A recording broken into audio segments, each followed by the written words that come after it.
سلام عرش والے بھی کھڑے ہیں در عالی کے قریب، عرش والے بھی کھڑے ہیں در عالی کے قریب۔ ایک بار اور محمد سے درود شریف پڑھ لیں گے۔ اللہم صلی علی سیدنا مولانا محمد معدن الجود والکرم وعلی آلہ الکرام وابنہ الکریم وامتہ الکریمہ وبارک وسلم صلاۃ و سلاما دائما علیک یا رسول اللہ صلی اللہ تعالی علیہ وسلم۔ رفیقان گرامی، حضرات محترم، آج کی یہ جو رات ہے جسے ہم اور آپ شب برات کے نام سے جانتے اور یاد کرتے ہیں، اللہ تعالی جل وعلا نے اپنے محبوب حضور پاک صاحب لولاق صلی اللہ تعالی علیہ وسلم کو تمام مخلوق پر، چاہے وہ انبیاء ہوں، رسولان کرام ہوں،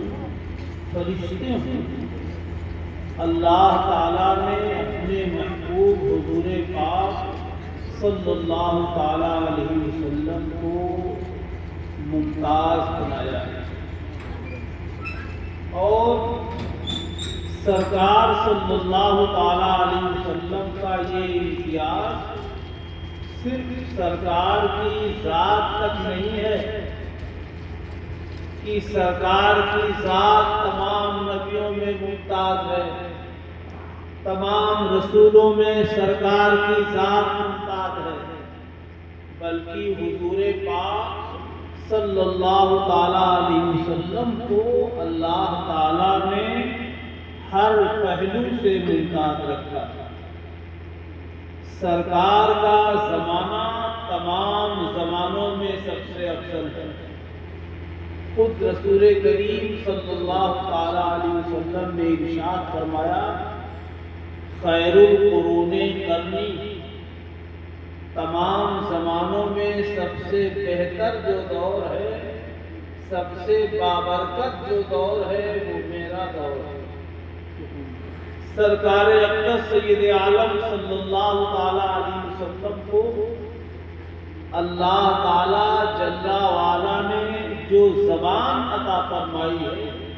جسے عربی زبان کہا جاتا ہے، وہ زبان تمام زبانوں میں ممتاز ہے، دنیا میں بھی اور آخرت میں جنتیوں کی زبان بھی عربی ہوگی۔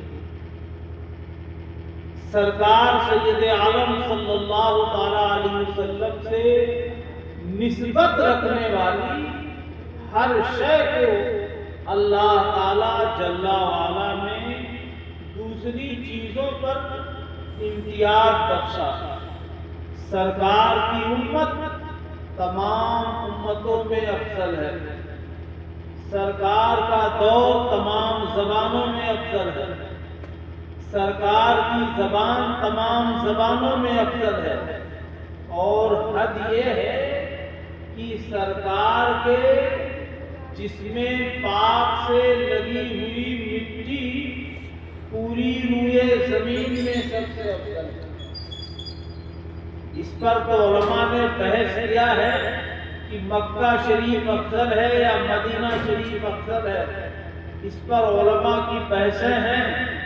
لیکن اس پر تمام علماء،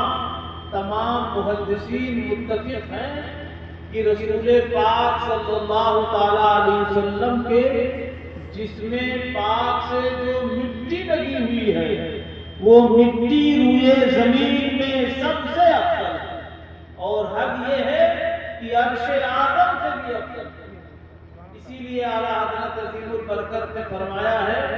کہ معراج کا سما تھا، کہاں پہنچے زائرو، کرسی سے اونچی کرسی اسی پاک درتی ہے۔ عرش اور کرسی سے بھی افضل سرکار کے مدار اثر کی کرسی ہے۔ انہی امتیازات میں اللہ نے اپنے محبوب کی امت امت کو جو اختیار بخشا ہے، اپنے محبوب صلی اللہ تعالی علیہ وسلم کی امت کو جو پروردگار عالم نے کمال اور خوبیاں عطا فرمائی ہیں، انہی خوبیوں میں آج کی یہ 15ویں شعبان المعظم کی رات کی ہے۔ عمریں تو دوسرے نبیوں کی امتوں کی بہت زیادہ ہیں، 9 ساڑھے 9 سال تک کی عمر ہوئی ہے، لیکن اللہ تعالیٰ نے اپنے محبوب کی امت کو ایسی راتیں عطا فرما دی ہیں، اگر ان راتوں کو آدمی اس کا لحاظ کر کے ان راتوں میں اللہ کی رضا اور خوشنودی کے لیے، رضائے الہی کے لیے اس کی طرف متوجہ ہو جائے تو وہ راتیں 1000 راتوں سے افضل ہوتی ہیں۔ ایسی کوئی رات رسول اللہ کی امت کے علاوہ کسی امت کو نہیں دیا گیا۔ یہ بھی سرکار کا امتیاز ہے، یہ بھی سرکار اقدس سید عالم صلی اللہ تعالی علیہ وسلم کا کمال ہے کہ اللہ تعالیٰ نے اپنے محبوب کو، اپنے محبوب کی امت کو ایسی رات عطا فرمائی ہے جو رات 1000 رات سے افضل ہے۔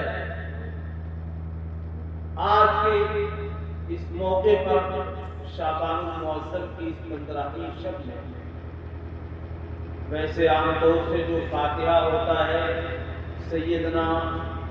حضرت اویس قرنی رضی اللہ تعالیٰ عنہ کی بارگاہ میں پیش کیا جاتا ہے، لیکن یہ رات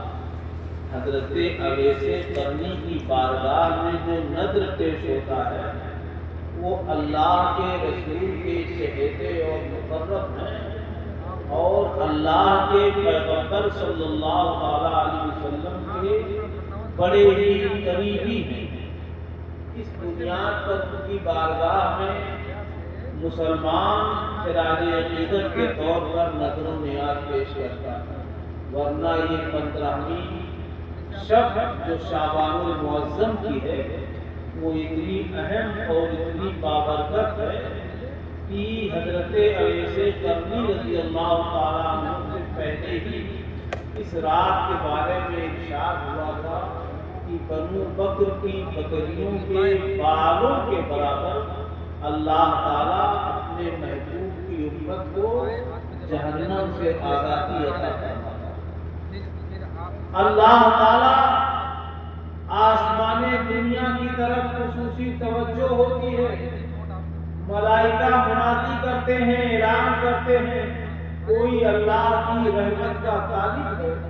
کوئی پروردگار کی بارگاہ میں بخشش کا طلب کرنے والا ہے، کوئی خیرات طلب کرنے والا ہے۔ اللہ تعالیٰ کا منادی، اللہ کے فرشتے اعلان کرتے ہوئے پھرتے ہیں آج کی اس رات میں، اور آج کی اس رات کا ایک لمحہ، آج کی اس رات کا ایک وقت ایسا وقت ہے کہ جس میں بندہ جو دعا کرے گا اللہ تعالیٰ ضرور قبول فرمائے گا، لیکن اس وقت کی تعین نہیں ہے۔ 15ویں شعبان کی رات ہے، اب اس رات کا کون سا حصہ ہے، اس رات کا کون سا لمحہ ہے، اس لمحے کو پوشیدہ رکھا ہے۔ اسی بنیاد پر حکم یہی ہے کہ آدمی فرائض اور واجبات سے فرصت پانے کے بعد نوافل میں اپنے آپ کو مصروف کر لے، تاکہ پوری رات جب اللہ کے ذکر میں لگا رہے گا تو وہ رات کا حصہ، وہ لمحہ جس لمحے میں دعائیں مقبول ہوتی ہیں، اللہ کا بندہ اللہ کا محبوب ہوتا ہے، وہ لمحہ بھی ہمارا عبادت میں اور ہماری مغفرت اور ہماری دعاؤں میں ہوتا ہے۔ اسی بنیاد پر آج شب بیداری کا حکم ہوتا ہے کہ آدمی رات جگے، اللہ کے ذکر، رات جگنا مطلب اللہ کے ذکر و فکر میں اس رات کو گزارے اور اپنے لیے، اپنے مردوں کے لیے دعائیں کریں۔ اور میں سمجھتا ہوں حضرت ویسے قرنی رضی اللہ تعالیٰ عنہ کی طرف اس بنیاد پر بھی ہوتا ہوگا کہ حضرت سیدنا ویسے قرنی رضی اللہ تعالیٰ عنہ اللہ کے محبوب کے اتنے چہیتے ہیں، اتنے مقرب ہیں کہ سرکار اقدس صلی اللہ تعالیٰ علیہ وسلم کا زمانہ پایا، لیکن سرکار کی ظاہری طور پر زیارت نہ کر سکے، چونکہ سرکار ظاہری نگاہ سے ایمان کی حالت میں اگر کسی نے سرکار کے چہرے کو دیکھ لیا اور ایمان ہی پر اس کا خاتمہ ہوا، یہ آپ یاد رکھیے گا کہ کفر کے بعد اعمال بھی برباد ہو جاتے ہیں اور نسب بھی برباد ہو جاتا ہے۔ اگر نسب کوئی جو ہے تو وہ نسب بھی برباد مانا جائے گا، وہ فضیلت ختم ہو جاتی ہے۔ حضرت سیدنا ویسے قرنی رضی اللہ تعالیٰ عنہ سرکار کے دور میں تھے اور سرکار صلی اللہ تعالیٰ علیہ وسلم کا ظاہری نگاہ سے زیارت نہیں کر پائے تھے، اسی لیے سرکار ویسے قرنی رضی اللہ تعالیٰ عنہ تابعی ہیں، سید التابعین ہیں، لیکن باطنی طور پر، روحانی طور پر عشق کا، محبت کا سرکار سے اس قدر جذبہ رہا کہ خود مصطفیٰ جان رحمت سید عالم صلی اللہ تعالیٰ علیہ وسلم نے صحابہ کے مجمع میں اعلان کیا تھا، صحابہ کے مجمع میں ارشاد فرمایا تھا، قرن کے جنگل میں میرا ایک چہیتا، میرا ایک دیوانہ رہتا ہے، کوئی ہے جو میرے اس کرتے کو اس تک پہنچا دے اور اس سے کہہ دے میری امت کی مغفرت کی دعا کرے۔ نبی ارشاد فرما رہے ہیں، اللہ کے پیغمبر کہہ رہے ہیں کہ کوئی میرے اس کرتے کو اس تک پہنچا دے اور کہہ دے میری امت کی مغفرت کی دعا کریں گے۔ روایتوں میں آتا ہے کہ سیدنا حضرت علی مرتضیٰ اور سیدنا حضرت فاروق اعظم رضی اللہ تعالیٰ عنہ دونوں اس کرتے کو لے کر کے قرن کی اس سرزمین پر پہنچے ہیں، اور پہنچنے کے بعد حضرت ویسے قرنی رضی اللہ تعالیٰ عنہ کی بارگاہ میں سرکار کی بشارت کے ساتھ سرکار کا وہ کرتا پیش کیا ہے، اور سرکار کا جب کرتا پیش کیا ہے تو سیدنا ویسے قرنی نے اسی کرتے کو سامنے رکھا اور اللہ کی بارگاہ میں رونا شروع کر دیا، اللہ کی بارگاہ میں استغاثہ کرنا شروع کر دیا، میرے پروردگار میرے نبی کی امت کی مغفرت کر دے۔ آپ دعاؤں میں مصروف تھے، وقت زیادہ ہوا، حضرت فاروق اعظم رضی اللہ تعالیٰ عنہ نے وقت کی بنیاد پر اجازت نہ دی آنے کے لیے، اور دعاؤں کا سلسلہ وہیں پر مکمل ہے۔ تو سرکار نے کہا تھا کہ میرے چہیتے سے یہ بھی کہہ دینا میری امت کی بخشش کے لیے، میری امت کی مغفرت کے لیے دعا کریں گے۔ اب اس پر الگ بحث ہے، آپ جانتے ہیں صاحب، بڑا بھی اپنے چھوٹے سے کہتا ہے، اگر کوئی دعا کہنے کی بنیاد پر سمجھتا ہو کہ چھوٹے ہیں تو یہ بیوقوفی ہے۔ آج ہم بھی جانتے ہیں، سب جانتے ہیں کہ اپنا بڑا بھی چھوٹے سے کہتا ہے بھیا میرے لیے دعا کرو گے، یہ کوئی بحث کی بات نہیں۔ جس پہلو کو میں آپ کے سامنے پیش کرنا چاہتا ہوں آپ اسے سنیں۔ حضرت ویسے قرنی رضی اللہ تعالیٰ سرکار کے بڑے ہی قریبی اور چہیتے تھے، اور سرکار اقدس سید عالم صلی اللہ تعالیٰ علیہ وسلم کا زمانہ بھی پایا، سرکار کا دور پائے، لیکن ویسے قرنی ہزار محبتوں کے باوجود ظاہری نگاہ سے سرکار کے ظاہری چہرے کی زیارت نہیں کر سکے تھے۔ ظاہری چہرے کی زیارت کر لیتے تو ویسے قرنی کا مرتبہ بڑھ جاتا، ویسی قرنی کا درجہ تابعی کے بجائے صحابی ہو جاتے، اور صحابی کا جو مقام ہے، صحابی کا جو درجہ ہے، اس مرتبے تک کوئی غیر صحابی کتنا ہی بڑا کیوں نہ ہو جائے وہ پہنچ ہی نہیں سکتا۔ آج کچھ بیوقوفوں نے خالی اپنی بازار گرم کرنے کے لیے یہ کہنا شروع کر دیا ہے کہ ہم مولا علی کا مقام یہ ہے، مولا علی کا درجہ یہ ہے، اور حقیقت میں وہ خود بد عمل ہوتے ہیں۔ یہ سوچتے ہیں حضرت علی کی نسبت کی بنیاد پر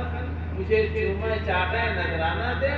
اس لیے حضرت علی کی فضیلت بیان کرتے ہیں۔ ورنہ اور یاد رکھو، کسی سے بھی محبت کا تقاضا یہ ہے کہ آدمی جس سے محبت کرتا ہے اس کے ہر ادا سے محبت کرتا ہے۔ حضرت علی تو وہ ہیں کہ جن کے لیے سرکار کی محبت میں سرکار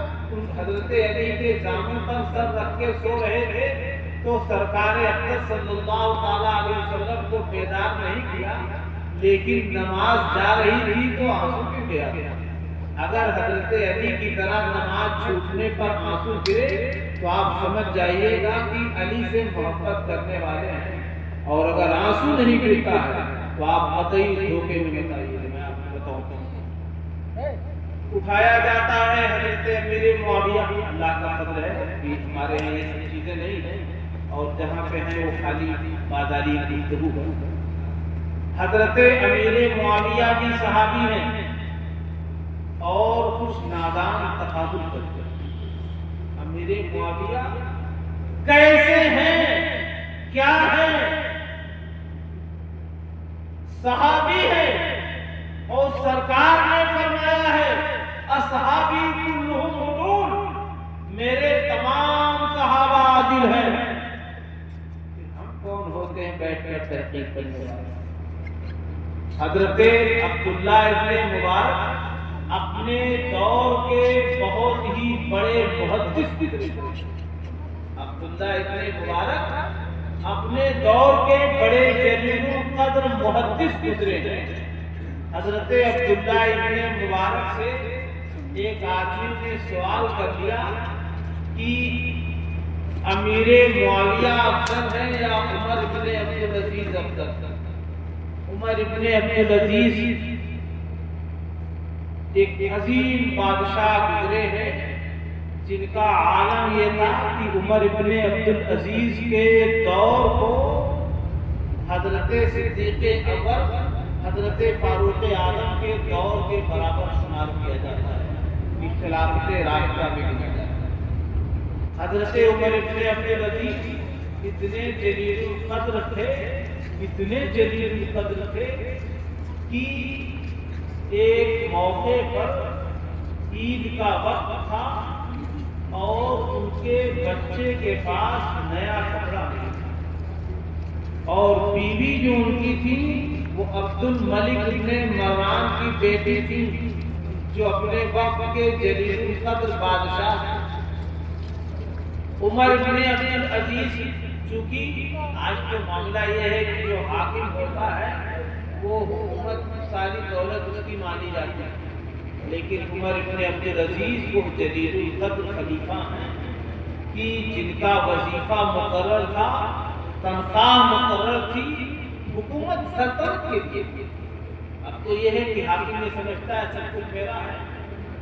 لیکن اس کا حساب دینا پڑے گا۔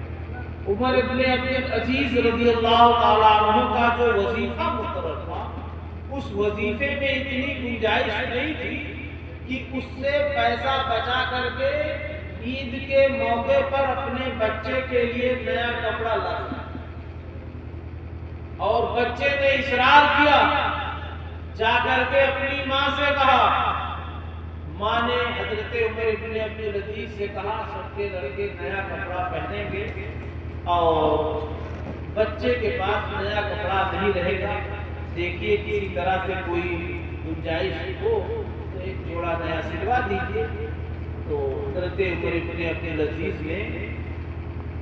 اپنے خزانچی کو، جو سلطنت کا خزانچی تھا، اب تو لوگ استعمال کرتے ہیں، سمجھتے ہیں میری جائیداد ہے، یاد رکھو ایک ایک ذرے کا حساب ہوگا، اس سے کوئی بچ نہیں سکتا۔ عمر ابن عبد العزیز نے اپنے حاکم ہیں، خزانچی بھی انہیں کی کے ماتحتی میں اس کو مقرر کرے، وقت کا منصف بھی انہیں کے ماتحتی میں، لیکن عمر ابن عبد العزیز نے اپنے خزانچی کو لکھا، سلطنت کے خزانچی کو، کہ مجھے اگلے مہینے کا وظیفہ پہلے دے دیا جائے، ضرورت ہے۔ ذرا سا آپ کتنا بابرکت اور کتنا نیک زمانہ تھا وہ اندازہ کریں، اور کس مرتبے کے حاکم تھے عمر ابن عبد العزیز، کیسے مرتبے پر فائز تھے وہ اندازہ کریں۔ عمر ابن عبد العزیز نے خزانچی کے پاس لکھا کہ مجھے اگلے مہینے کا وظیفہ، آنے والے مہینے کی تنخواہ پہلے دے دی جائے، مجھے کچھ ضرورت ہے۔ تو عمر ابن عبد العزیز کا جب پیغام پہنچتا ہے تو بیت المال کے خزانچی نے عمر ابن عبد العزیز کو جواب لکھا تھا، اور جواب میں آپ جانتے ہو کیا لکھا تھا؟ حاکم ہے، خزانچی انہیں کا رکھا ہوا ہے، لیکن وہ عدل و انصاف کا دور اور عادل لوگ تھے، دیندار لوگ تھے، انہوں نے جواب میں لکھا تھا، اے عمر ابن عبد العزیز، آپ اگلے مہینے زندہ رہیں گے، اس کی ضمانت کر دیجیے۔ آپ کو اگلے مہینے کی تنخواہ دے دی جائے، اگلے والے مہینے میں، آنے والے مہینے میں آپ زندہ رہیں گے، اس کی گارنٹی کیا ہے، اس کی ضمانت کیا ہے؟ میں اگلے مہینے کی زندگی کی ضمانت کے بغیر کیسے دے دوں؟ عمر ابن عبد العزیز نے دیکھا، آنسو گرے، اپنے بیٹے کو سمجھایا، بیٹا اللہ تعالیٰ آخرت میں جنت میں ایسے جوڑے دے گا جو جوڑے لوگوں کے پاس نہیں ہوں گے۔ میرا نیک باپ کی اولاد کی سمجھ میں آ گئی ہو ویسے وہ عمر ابن عبد العزیز ہے۔ عبداللہ ابن مبارک سے پوچھا گیا، عمر ابن عبد العزیز افضل ہے یا امیر معاویہ افضل ہے؟ تو عبداللہ ابن مبارک نے پوچھنے والے کو جو جواب دیا تھا آپ سماعت فرماؤ، اور کبھی کیسے اللہ کا فضل، ہمارا کام محدود ہے، لیکن اگر کوئی ایسا کتنا بیچ میں لاتا ہے تو آپ ایک چیز یاد رکھو گے، اگر صحابی ہیں تو سرکار نے فرمایا ہے صحابی کلہم عدول، میرے تمام صحابہ عادل ہیں، اور غیر صحابی کتنا ہی بڑا کیوں ہوتا ہے اتنے پہنچ سکتا ہے۔ عبداللہ ابن مبارک نے جواب دیا، لغبار وقع فی انف فرس معاویہ حین غزا فی رکاب رسول اللہ صلی اللہ تعالی علیہ وسلم افضل من قضا عمر بن عبد العزیز، من قضا عمر بن عبد العزیز، من قضا عمر بن عبد العزیز۔ عبداللہ ابن مبارک کہتے ہیں امیر معاویہ کی بات کرتے ہو کہ عمر ابن عبد العزیز افضل ہے امیر معاویہ؟ امیر معاویہ کو چھوڑو، امیر معاویہ کے گھوڑے کے ناک میں جو دھول گری تھی، امیر معاویہ کے گھوڑے کے ناک میں جو دھول پڑ گئی تھی جب رسول اللہ کے ساتھ آپ جنگ کر رہے تھے، جب رسول اللہ کے ساتھ رہے ہیں، وہ دھول بھی ایسے عمر بن عبد العزیز سے افضل۔ آپ اندازہ کرو، محدث ہے، ارشاد فرما رہے ہیں وہ دھول بھی افضل۔ یہ مقام صحابی کا ہے، اور ویسے کرنی سرکار کی زندگی پا کر کے اس مقام پر نہیں پہنچے، اس مقام کو حاصل نہیں کیے، ذرا سا ویسے کرنی کا آپ مزاج سمجھو، اور جو مزاج ویسے کرنی کا ہے وہی حقیقت میں رسول اللہ کے محبت اور فرما برداری کا مزاج ہے۔ حضرت ویسے کرنی زمانہ پائے، سرکار اقدس صلی اللہ تعالی علیہ وسلم کی بارگاہ میں مدینہ منورہ تشریف بھی لے گئے، لیکن سرکار کی زیارت نہیں کر سکے۔ حضور پاک صلی اللہ تعالی علیہ وسلم کہیں باہر تشریف لے گئے تھے، اور جب باہر تشریف لے جا رہے تھے تو حضرت عائشہ رضی اللہ تعالی عنہا سے کہا تھا، اے عائشہ، ایک انسان آئیں گے، ایسے ہوں گے اور وہ ملاقات کرنا چاہیں گے، ان کو اگر وہ رکنا چاہیں گے تو روکنا، اور اگر نہیں رکیں گے تو روکنے کی کوشش مت کرنا۔ سرکار جان رہے تھے میرا چہیتا ہے، اور حضرت عائشہ سے کہا اصرار مت کرنا، اگر رکیں گے تو ٹھیک ہے، نہیں رکیں گے تو جبرن اور اصرارن روکنے کی کوشش مت کرنا۔ حضرت اویس قرن کی سرزمین سے مدینہ منورہ حاضر ہوئے۔ واقعہ یہ تھا کہ ان کی ایک بوڑھی ماں تھی، جس ماں کو بیٹے کے خدمت کی ضرورت تھی، اور اپنی اس بوڑھی ماں سے سیدنا اویس قرنی نے اجازت طلب کیا، امی میں سرکار کو دیکھنے کے لیے جانا چاہتا ہوں۔ ان کی والدہ نے جب انہوں نے اجازت مانگا تو ماں نے جتنے وقت تک کی اجازت دیا تھا اس وقت میں رکنے کی گنجائش نہیں، بس خالی جانا تھا، جاؤ اور وہاں پہنچنے کے بعد پھر ملاقات کر کے یا وہاں پہنچنے کے بعد اتنے وقت تک رکو، واپس آ جاؤ۔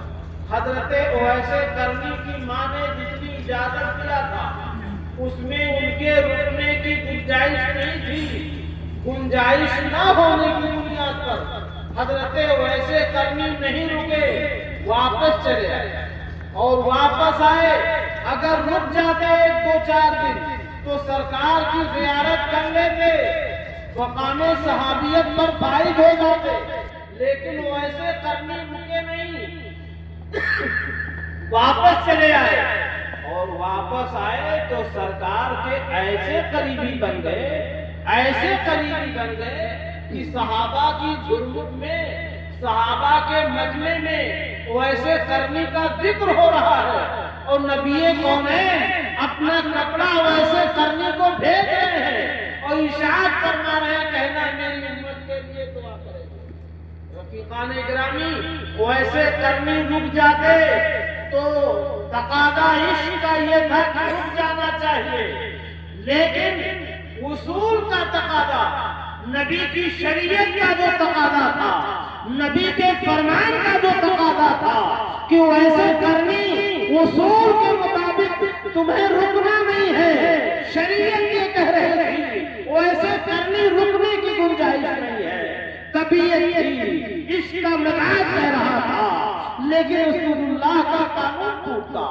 ماں کی فرمانبرداری ٹوٹتی، ماں نے جتنے وقت کی اجازت دیا تھا اس وقت میں رکنے کی گنجائش نہیں تھی، اس لیے رسول اللہ کا قانون، شریعت کا اصول یہی تھا کہ اویس قرنی مت رکو، اور جب اصول پر عمل کیا ہے، قانون شریعت پر عمل کیا ہے، تو اللہ نے وہ مقام و درجہ عطا فرمایا ہے کہ پورے سال اس مہینے میں،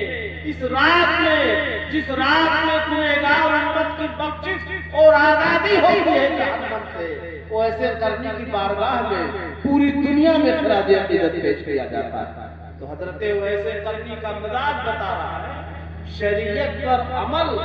سب سے بڑا عشق ہے، سب سے بڑی محبت ہے، اور اصول شریعت کو توڑ کر کے